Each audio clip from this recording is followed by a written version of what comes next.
अमीर और गरीब बहू का धनतेरस। छोड़ दो दादी माँ, हमारी माँ को मत मारो। दादी माँ, मैं आपके आगे हाथ जोड़ता हूँ, मेरी माँ को मत मारो वरना वो मर जाएंगी। 7 साल का सोनू और 6 साल की रानी लीलावती के आगे गिड़गिड़ाते हुए अपनी माँ की जिंदगी की भीख मांग रहे थे, पर उनकी किसी भी बात का लालची लीलावती के ऊपर जरा भी फर्क नहीं पड़ रहा था और वो बड़ी बेरहमी से अपनी बहू के बाल पकड़कर उसे घसीटते हुए घर से बाहर निकाल देती है। रुक जाइए माँ जी, भगवान के लिए हमें घर से मत निकालिए। इतने में ललिता का पति मोहन बैसाखी लिए आ जाता है। ये सब क्या हो रहा है? लो, इस लंगड़े की ही कमी थी, ये भी आ गया। उठा अपने बीवी बच्चे और चला जा मेरे घर से। अरे 7 साल हो गए, देखते देखते हर बार इसके भिखमंगे मायके वाले दिवाली पर एक आधा मिठाई का डिब्बा और थोड़ी बहुत खील खिलौने भिजवा देते, ना कोई कपड़े लत्ते ना शगुन का लिफाफा। मगर माँ जी, माँ बाबूजी से जितना बन पड़ा उन्होंने दिवाली के लिए भिजवाया तो है। मुझे तेरी एक नहीं सुननी, पर वैसे भी तेरा ये लंगड़ा पति किसी काम का नहीं, कमाता धमाता तो है नहीं। मैं तुम सबको अपने घर में बिठा कर मुफ्त की रोटियां नहीं देने वाली, चलो भागो यहाँ से। लीलावती उनके मुंह पर दरवाजा बंद कर देती है। असल में मोहन लीलावती का सौतेला बेटा था, इसलिए जब तक वह कमाता था लीला ने उसे और उसके परिवार को घर में रखा। कुछ 2 महीनों से गरीबी से भरी चिताओं के चलते मोहन का एक पांव लकवे से ग्रस्त, इसलिए उसका एक पैर ही काम करता है। वो दिवाली का दिन होता है, पूरी दुनिया दिवाली की खुशियां मना रही होती है। वहीं गरीब ललिता अपने बच्चे और पति के साथ दर दर को ठोकर खा रही होती है। तभी रानी और सोनू को एक पेड़ के नीचे दिवाली के दिए जलते दिखते हैं, जिसके बगल में थोड़ी बहुत खील खिलौने का प्रसाद चढ़ा होता है। तभी रानी भूख भरी नजर से अपनी माँ से कहती है, माँ, बहुत जोर की भूख लगी है, क्या मैं वो खील खिलौने उठाकर खा लूं? हे भगवान, ये कैसी घड़ी है, आज दिवाली के त्योहार के दिन भी मेरे बच्चे भूख से तड़प रहे हैं। लाचार होकर ललिता पेड़ के नीचे से वो खील के खिलौने तोड़कर अपने दोनों बच्चों में बांट देती है, जिसके बाद वह चलते चलते दूर आ जाते हैं, जहाँ एक टूटी फूटी झोपड़ी बनी होती है, जिसके बगल में एक बहुत ही बड़ा और आलीशान सा बंगला होता है। अजी, लगता है इस झोपड़ी में कोई भी नहीं रहता, मैं इसे साफ कर लेती हूँ और अपने रहने लायक बना लेती हूँ। ललिता सफाई में लग जाती है और वहीं उसके दोनों गरीब बच्चे दरवाजे के बाहर बैठकर महंगी लाइट से सजे हुए उसी बड़े बंगले को देखने लगते हैं। देखो ना सोनू भैया, वो बंगला कितना बड़ा है ना, और कितना सुंदर भी। काश कि हमारे पास भी वैसा ही खूबसूरत बड़ा सा बंगला होता, तो हम भी अच्छे से दिवाली मनाते। रानी, हमारे पास वैसा बंगला कभी नहीं होगा, क्योंकि हम बहुत गरीब हैं। फिर दोनों बच्चों के सो जाने के बाद मोहन और ललिता एक दूसरे का मुंह देखते हैं। तभी डबडबाई आंखों से ललिता अपने पति को नमक पानी पीने को देती है। ये लो जी, नमक पानी है, पी लो। सादा पानी तो गले में लगेगा, इसलिए नमक पानी घोला था। एक गरीब और अमीर की जिंदगी में कितना फर्क है। कोई अन्न का अनादर करते नहीं थकता और वहीं किसी गरीब को खाने तक नहीं मिलता। ऐसे ही समय बीतता है। परिवार पालने के लिए ललिता सड़क बनाने में मजदूरी का काम करने लगती है। जैसे तैसे मेहनत करके वो अपने पति और बच्चों को रूखा सूखा खिलाकर पेट भर रही थी। इस तरह से एक बार फिर दिवाली आने वाली होती है। तभी उसके पड़ोस में बड़े से बंगले में रहने वाली स्वाति अपने पति से कहती है, राज, देखो ना, तुमने जो पिछले साल धनतेरस पर मुझे ये चोकर सेट दिलाया था। कहो तो इस धनतेरस पर मैं तुम्हें डायमंड का नेकलेस दिला दूं? नहीं राज, हर बार तुम मुझे नेकलेस, ज्वेलरी और कान के झुमके दिलाते हो। मैं इस बार धनतेरस पर कुछ अलग लेना चाहती हूँ। आजकल ना सेलिब्रिटी सोने और चांदी के तारों से बनी साड़ियाँ पहनती है। मैं सोच रही हूँ इस बार धनतेरस पर मैं भी वही साड़ी डिजाइन कराऊं। तुम्हारी मर्जी है, जैसा मन करे वैसे तरीके से तुम दिवाली धनतेरस मना लो। आफ्टर ऑल तुम्हारा पति करोड़पति है। मम्मी डैडी, इस बार मैं दिवाली के लिए पिस्टल गन लूंगा और ढेर सारे पटाखे और रॉकेट बम भी। हाँ हाँ, क्यों नहीं मेरे राजकुमार। माँ, पिछले 2 सालों से हम दिवाली नहीं मना रहे, इस बार तो हम दिवाली मनाएंगे ना। हमारे घर में भी पूरी पकवान बनेगा ना। हम भी मिठाई खाएंगे ना। देखो हम दोनों के कपड़े भी फट गए हैं, इस बार तुम दिवाली पर हमें नए कपड़े दिलाओगी ना? हाँ मेरे बच्चों, इस बार हम दिवाली जरूर मनाएंगे, जरूर मनाएंगे। दोनों बच्चे बाहर खेलने चले जाते हैं। ललिता, अभी तो तुमने दोनों बच्चों का दिल रखने के लिए हाँ बोल दिया, मगर जिस गरीबी में हमें खाने के लिए 2 वक्त का खाना भी ठीक से नहीं मिल रहा, हम दिवाली कहाँ से मनाएंगे? अजी कल धनतेरस है और 2 दिन बाद दिवाली। मैं सोच रही हूँ मिट्टी के दिए बनाकर कल बाजार में बेचूं, इससे जो भी थोड़ी बहुत कमाई तो होगी।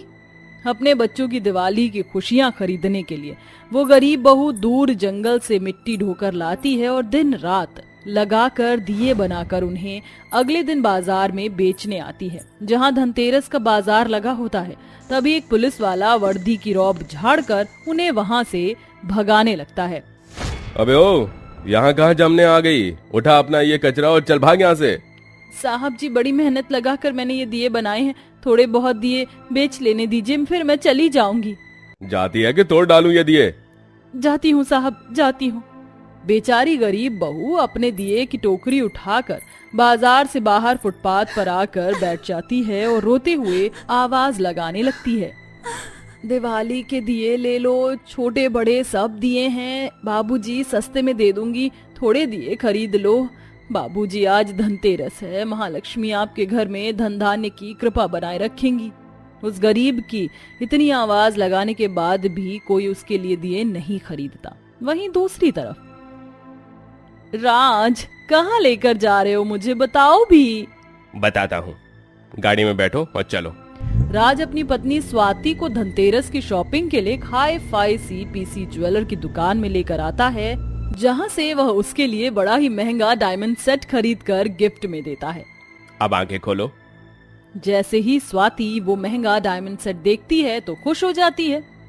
This is for you my love. कैसा लगा मेरा सरप्राइज? ये मेरी तरफ से तुम्हारा धनतेरस का तोहफा। राज, मैं इसे कब से लेना चाहती थी, थैंक यू सो मच। ये अब तक के तोहफों में से मेरा धनतेरस का सबसे खास तोहफा है। चलो अपने बंगले के लिए नया फर्नीचर देख लेते हैं, धनतेरस पर कोई भी नई चीज लेनी चाहिए।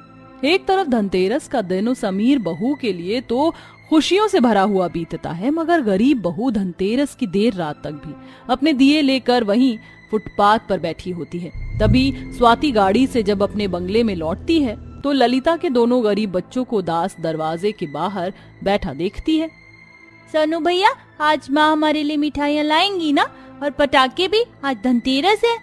धनतेरस के दिन भी ललिता के दिए बेचकर कुछ खास कमाई नहीं होती। जैसे तैसे वह 1 चम्मच खरीद कर घर लाती है। अब दिवाली भी आ जाती है। दिवाली की शाम बंकू नए कपड़े पहनकर बंगले के बाहर ढेर सारे बम पटाखे रखे थे और वह बेचारी गरीब रानी और सोनू को दिखा दिखा कर जला रहा था। वाह मम्मा, कितना मजा आ रहा है, देखो मेरा रॉकेट बम एकदम ऊंचे आसमान में जाके फूटा। माँ देखो ना, ये दोनों गरीब मंगे बच्चे किस तरह से घूर घूर कर मेरे पटाखे को देख रहे हैं। ऐसे नहीं कहते बंकू बेटा, दिवाली का त्योहार एक दूसरे के साथ मिल बांट कर मनाते हैं। फिर स्वाति कुछ मिठाइयाँ और पटाखे लेकर ललिता की झोपड़ी में आती है, जहाँ ललिता आंखों में आंसू लिए फटी चिटी साड़ी में उदास बैठी होती है। तभी स्वाति ललिता को देखकर भराए मन से कहती है, ललिता तू ऐसी हालत में? स्वाति तुम यहाँ? असल में स्कूली पढ़ाई के दौरान वो दोनों पक्की सहेली थी, जिसके बाद दोनों की शादी हो गई। स्वाति की शादी अच्छे घर खानदान में हुई, वहीं ललिता गरीब घर की बहू बनी। तू मेरी इतनी पास थी, शायद भगवान भी यही चाहता था कि मैं तेरी मदद करूं, तभी तो आज दिवाली के दिन उसने मुझे तुझसे मिलाया। ये ले, इसमें थोड़ी बहुत मिठाइयाँ और बच्चों के लिए पटाखे लाई हूँ। नहीं स्वाति, मैं ये सब नहीं ले सकती, तुझे हमारी दोस्ती की कसम। ललिता, रानी, सोनू, ये लो बच्चों पटाखे। दोनों बच्चे बड़ी खुशी के साथ पटाखों पर लपक पड़ते हैं, जिसके बाद स्वाति ललिता को मिठाई खिलाकर उसका मुंह मीठा कराती है और उसे और उसके बच्चों के लिए नए कपड़े देती है। जिसके बाद कल की बिछड़ी हुई 2 सहेलियां एक साथ खुशियों भरी दिवाली मनाती हैं। राज ललिता के पति मोहन को अपनी ही फैक्ट्री में बैठे बैठे ही हिसाब किताब का काम देता है, जिससे उनके घर के हालात ठीक हो जाते हैं। रोमा रसोई में आती है, जहाँ रागिनी बर्तन मांज रही होती है। तभी रोमा गुस्से में उसे सुनाने लगती है, मेरे भगवान की कसम, क्यों रे काली कलूटी बैंगन लूटी, काम चोर, तू पिछले 1 घंटे से अभी तक बर्तन घिस रही है। तब से तुझे 4 बर्तन नहीं मांजे गए। तेरे पिता के दफ्तर जाने का समय भी हो गया, कब करेगी उनका टिफिन तैयार? वो माँ, सारे के सारे बर्तन गंदे हो गए थे, इसीलिए थोड़ा ज्यादा समय लग गया, मगर मैं जल्दी जल्दी सब कर लूंगी माँ। जल्दी जल्दी के चक्कर में रोटियां भी अपने जले हुए उपले जैसे चेहरे की तरह मत बना दियो। अगर एक भी रोटी कहीं से भी कच्ची पक्की छूटी ना तो तेरी खाल खींच लूंगी। ये बोलकर रोमा रसोई से चली जाती है और रागिनी फूट फूट कर रोती है। काश माँ, कभी तो आप मुझे बेटी कहती। मैं जानती हूँ मेरे काले रंग के कारण आप मुझसे खींची खींची रहती है, मगर मैं हूँ तो आपकी ही बेटी। रागिनी के साथ उसकी माँ रोमा का ऐसा बर्ताव बचपन से ही था। रोमा ने 2 बेटियों चंचल और रागिनी को जन्म दिया था। रागिनी का रंग काला होने के चलते रोमा दिन रात उसे ताने देती है। वहीं चंचल गोरी और सुंदर है, इसलिए रोमा उसे अपनी पलकों पर बिठाकर रखती है। इसलिए चंचल में भी अपने गोरे और सुंदर होने का घमंड भरा है। एक काम करती हूँ, जल्दी से सब्जी काट कर चढ़ा देती हूँ। जितने में सब्जी बनेगी उतनी देर में आटा गूंथ कर गर्मा गर्म रोटियां भी सेक लूंगी। थोड़ी देर में रागिनी अपने पिता को खाना परोसती है। भाई वाह, खुशबू तो बहुत ही बढ़िया आ रही है। आज मेरी रागिनी बिटिया ने क्या बनाया है? बाबूजी, आज मैंने दम आलू और सूखी अरबी की सब्जी बनाई है, ये लीजिए गर्मा गर्म रोटी। इतने में मोहन को फोन आता है। प्रणाम पिताजी, क्या आप दोनों कल यहाँ आ रहे हैं? ये तो खुशी की बात है। क्या सच में बाबूजी? दादी माँ और दादाजी आ रहे हैं हमारे पास? ये सुनकर रोमा और चंचल का मुंह सड़ जाता है। अगले दिन तड़के सुबह 5 बजे मोहन के माता पिता आलोकनाथ और कौशल्या आ जाते हैं। माँ, पिताजी, आप दोनों को सफर में कोई परेशानी तो नहीं हुई ना? आइए बैठिए। चंचल, जा बेटी, दादी माँ और दादाजी के लिए चाय तो बना और साथ में गर्मा गर्म रोटी भी बना देना। अपनी गोरी बेटी को रोटी बनाने से बचाने के लिए रोमा मोहन को टोकती है। मोहन जी, चाय के साथ तो ब्रेड या फिर टोस्ट खाते हैं, रोटी कौन खाता है? भाग्यवान पिताजी गांव के हैं, इसलिए उनका खान पान देसी है। वो चाय के साथ रोटी ही खाते हैं। चंचल, तू अब तक यहीं खड़ी है? इस पर कामचोर चंचल बहाना मारती हुई कहती है, पिताजी, मुझे कहाँ रोटी बनाने आती है, सबसे अच्छी रोटी तो रागिनी बनाती है। चंचल बेटी, तू जाकर बिरयानी बना दे। वैसे भी मेरी बच्ची को रोटी बनाने नहीं आती, इसका हाथ जल गया तो मेरी सुंदर गोरी बेटी के शरीर पर निशान पड़ जाएगा। ये सुनकर रागिनी भराई आंखों से कहती है, मगर माँ, रोटी बनाते वक्त हाथ मेरा भी तो जल सकता है। अरे तो तू कौन सी हूर की परी है, तेरे कोयले जैसा हाथ पैर जल भी गया तो दाग थोड़ी दिखाई देगा। दोनों बहनें किचन में आती हैं। देखा मेरी कल्लो बहन, मैं माँ की परी हूँ, परी। मेरे पैरों की धूल में भी नहीं लगेगी। मैं इतनी सुंदर जो हूँ, हाँ, मैं तो घूमते फिरते बिरयानी बना दूंगी, मगर मुझे तुझ बेचारी के लिए बड़ा ही बुरा लग रहा है। तुझे इतनी सारी रोटियां जो बेलनी पड़ेंगी। रागिनी अपनी माँ के फर्क भरे बातों को सोचते हुए सब्जी काटने लगती है, तभी उसका हाथ कट जाता है। माँ, मेरा हाथ! हे भगवान, मेरा हाथ तो इतना ज्यादा कट गया है, अब मैं रोटी बनाने के लिए आटा कैसे गूंथूंगी? चंचल, क्या तुम बस आज के लिए आटा गूंथ दोगी? मैं और आटा गूंथूं? रागिनी, मेरे दिमाग थोड़ी खराब हुआ। अगर मेरे नाखून टूट गए तो वैसे भी ये रोटी बनाना तुझ काली कलूटी का काम है, मेरा नहीं, समझी? हाँ। बेचारी रागिनी एक हाथ से ही आटा गूंथती है। इतने में कौशल्या रसोई में आती है। रागिनी बिटिया, मैं कुछ मदद कर दूं? नहीं दादी माँ, मैं कर लूंगी। वैसे बेटी, तेरे दादाजी 8-10 रोटी खाते हैं और मेरे लिए 4 या 6 बना देना। मुझे याद है दादी माँ। बाप रे, इस बुढ़ापे में भी इन बुढ़े बुढ़िया की खुराक कितनी ज्यादा है। एक बार में 10 रोटी कौन खाता है? रागिनी खुशी से अपने परिवार के लिए रोटी बनाने लगती है, मगर रोटी के भाप से उसके हाथ में लगे घाव पर बहुत ही जलन मचती है, जिससे उस बेचारी की आंखों में दर्द के मारे आंसू भर आते हैं। वहीं चंचल बड़ी बेफिक्री से कभी कमरे में तो कभी किचन में इधर उधर घूमती हुई कुकर में सीटी लगाकर जला पका चावल बनाकर उसे बिरयानी का नाम देती है। थोड़ी देर में दोनों बनाया खाना परोसती हैं, जहां आलोकनाथ रागिनी के हाथों की रोटी खाकर तारीफ करते हैं। भाई वाह, मेरी बड़ी पोती के हाथों की रोटी का तो जवाब ही नहीं। कितनी पतली पतली रोटी बनाई है, इंसान भूख से बढ़कर खा जाए। हाँ जी, हमारी रागिनी जिसके भी घर जाएगी ना, उसका घर खुशियों से भर देगी। अपनी काली बेटी की तारीफ सुनकर रोमा बुरी तरह से चिढ़ जाती है और अपनी गोरी बेटी की तारीफ करती है। अरे सासू माँ, ससुर जी, क्या आप भी झूठ मूठ में इस कल्लो की रोटी की तारीफ कर रहे? ये खाकर देखिए, मेरी बेटी चंचल ने क्या बढ़िया बिरयानी बनाई, एकदम खिले खिले स्वाद है, खाकर देखिए, उंगलियां चाटते रह जाएंगे। अरे रहने दे रोमा बहू, इतनी भी फेंकालोची मत कर। और ऐसे थोड़ी बनती है बिरयानी, ये तो दिखने में ही चूल्हे की जली राख जैसी है। जला दिया है बिरयानी। अपनी कमी सुनकर चंचल पूरी तरह से चिढ़ जाती है। ऐसे ही समय बीतता है। रागिनी की बनाई रोटी सभी को इतनी भाती है कि सभी भूख से बढ़कर खाते हैं। बेचारी रागिनी रोज भरी गर्मी में भी 2 किलो 2.5 किलो आटे की रोटी बनाती, और जब भी बारी चंचल की होती तो वह कुकर में सीटी लगाकर चावल उबाल कर रख देती। फिर एक दिन, माँ कल से मेरे कॉलेज के एग्जाम शुरू हो रहे हैं, घर के कामों में लगकर मैंने बिल्कुल पढ़ाई नहीं की, तो आप कुछ दिनों के लिए खाना बनाने की जिम्मेदारी चंचल को दे दीजिए। तेरे रहते मेरी गोरी बेटी क्यों रोटी बनाएगी? और वैसे भी पढ़ लिख कर तू कौन सा अफसर बन जाएगी? कल को ससुराल जाएगी तो वहाँ भी बेलनी तो तुझे रोटी ही है। मगर माँ, मेरी काली बहन ससुराल तो तब जाएगी ना जब कोई इस काली जामुन से शादी करेगा। हाँ। चंचल, तुम हर बार मेरे काले रंग का मजाक क्यों उड़ाती हो? और माँ, आप भी कैसी माँ है? मैं भी इंसान हूँ माँ, मेरा भी दिल दुखता है। देख रही हो माँ, ये काली कलूटी आपसे कैसे जुबान लड़ा रही है। पिताजी, दादी माँ, दादाजी ने इसकी रोटी की तारीफ क्या कर दी, इसके तो पर निकल आए हैं। मुझे पर काटने भी तो आते हैं। चंचल सुन, मेरी काली बेटी, तू आज से चूल्हे पर रोटी बनाएगी, यही तेरी सजा है। बेचारी रागिनी कड़ी धूप में छत पर बने मिट्टी के चूल्हे पर थाक भर रोटियां बनाती है, जिसे हवा के चलते बार बार चूल्हा बुझ जाता है और वह धुआं झेल कर चूल्हा फूंक कर बार बार जलाती और रोटी बनाती है। रोमा बहू, ये तू बिल्कुल भी ठीक नहीं कर रही है।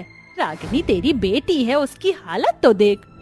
सासू माँ, आप तो बीच में मत बोलिए। आप दोनों ने मेरा घर बिगाड़ कर रख दिया। जब से आए हैं मुफ्त की रोटियां तोड़ रहे हैं। ये सब सुनकर कौशल्या और आलोकनाथ गांव लौट जाते हैं। समय बीतता है। रोमा एक दिन अचानक से बेहोश हो जाती है और डॉक्टर जांच में बताते हैं, देखिए, इनको ब्लड शुगर है। अब इनको चावल बिल्कुल भी नहीं खाना है, सिर्फ हरी सब्जियां और खास करके रोटी ही खिलाना है। चावल इनकी सेहत के लिए जहर है। उस दिन से रागिनी अपनी माँ का दुगना ख्याल रखती है। उसे जब भी भूख लगती वह उसके लिए गर्मा गर्म रोटी बनाकर खिलाती है। मगर एक दिन रागिनी कॉलेज चली जाती है, तभी रोमा कहती है, चंचल बेटी, जरा मेरे लिए 2 रोटी बना दे, मुझे दवाई खानी है। माँ, ये रोटी वोटी मुझसे नहीं बनेगी, तुम खुद बना लो, या फिर मैंने कल रात बिरयानी बनाई थी, फ्रिज में रखी हुई है, वो ला देती हूँ। रहने दे बेटी। रोमा खुद से ही रसोई में जाकर रोटी बनाने लगती है। तभी उसका हाथ जल जाता है। इतने में रागिनी भागकर वहां आती है। माँ, आप खुद क्यों रोटी बना रही थी? जल गया ना हाथ, मैं रोटी बनाकर लाती हूँ। रागिनी अपनी माँ के हाथ पर पट्टी करके रोटी बनाकर अपने हाथों से उसे खिलाती है। खाइए ना माँ। तभी मोहन आकर कहता है, देख लिया भाग्यवान, जिस गोरी बेटी को तुम अपनी पलकों पर बिठा कर रखती थी, वो आज तुम्हारे लिए 2 रोटी भी नहीं बना सकी। और जिसे तुम काली कहकर कोसती रही, तुम्हारी दवाई से लेकर भूख का ख्याल रागिनी ने रखा। इसी के साथ रोमा की आंखों में पछतावे के आंसू भर जाते हैं। मुझे माफ कर दे रागिनी बेटी, मैं हमेशा तेरे साथ रंग के चलते फर्क करती रही, तुझे दुत्कारती रही, मगर तू खरा सोना है मेरी बच्ची। ये सुनकर रागिनी अपनी माँ के गले लग जाती है। मैं जानती थी माँ, एक ना एक दिन तुम मुझे जरूर अपनाओगी। आज मैं बहुत खुश हूँ। रागिनी अपने प्यार से अपनी माँ का दिल जीत लेती है। समय के साथ चंचल का घमंड भी टूट जाता है और सब खुशी खुशी रहने लगते हैं।